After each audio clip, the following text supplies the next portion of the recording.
Good evening.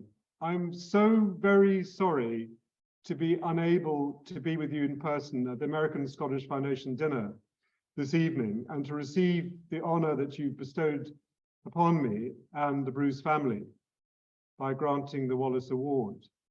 But I'm delighted that Donald Bruce, Thomas Allen Bruce, and other members of our family association in North America have traveled to New York to be with you tonight and will be able to represent me and to reflect in their own words what this award means to our extensive family in the United States and around the world.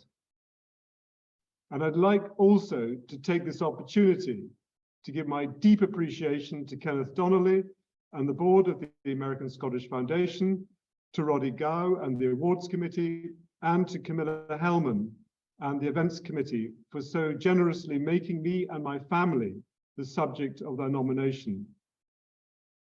As a Scotsman with no North American ancestry, it is a great accolade to receive the Wallace Award from the American Scottish Foundation, not for any sense of personal achievement, but much more importantly, with respect to all the causes or projects that I've supported, along with everyone else who's contributed their time and energy.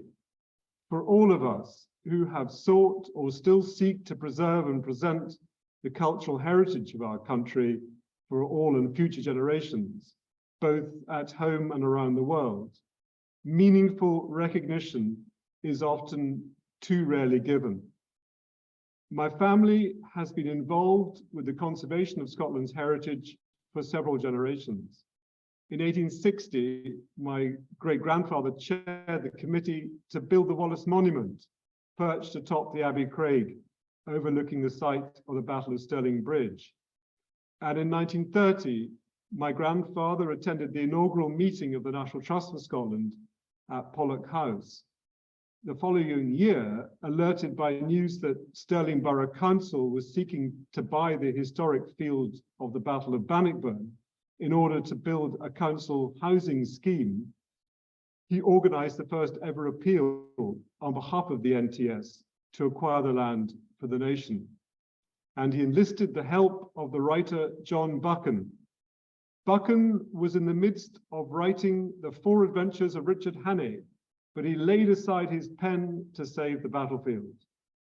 And he wrote, "Bannockburn is a key event in history. For Scotland, it is the proudest military event in her records. It gave her freedom. It created a national self-consciousness. It enabled her to find her soul. It left her to work out her own destiny.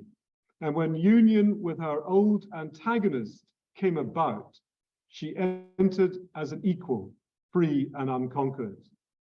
Had its issue been otherwise, the whole history of Britain would have been different."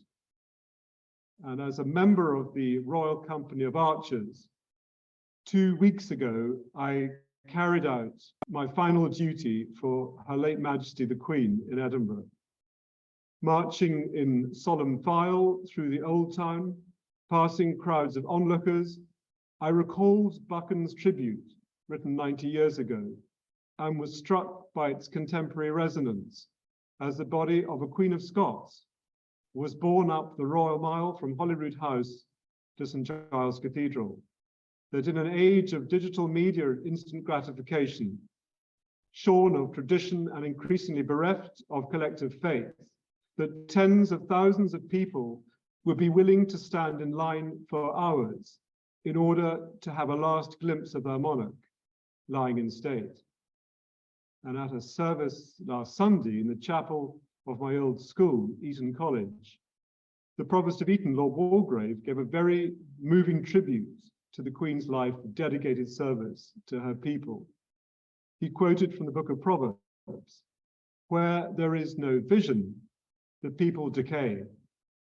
Although he was addressing an audience of schoolboys, I think the text that he chose amply reflects the mission that your organization has pursued over the last half century.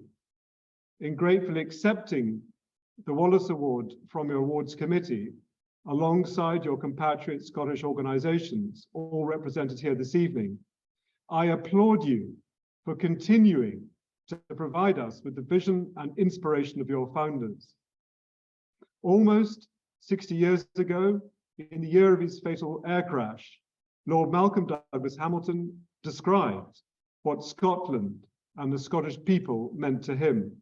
He wrote, "I have seen and lived in many other lands, places of great beauty, but those things that seem to be uniquely Scottish are beyond the reach of human action. The grandeur and immutability of the land in all its seasons is indelibly written on my soul." And he added, "It is the genius of the Scottish people to combine diverse qualities to an extraordinary degree. Firmness of resolve mixed with profound understanding of human fallibility, tact and bluntness, grit and determination, heroism, and great physical courage." I think this list of attributes clearly defines the auspices of the Wallace Award. It is a great honor to be invited to join such an illustrious legion of previous recipients. And on behalf of Bruce's everywhere, we will cherish forever the memory of this wonderful evening in your company.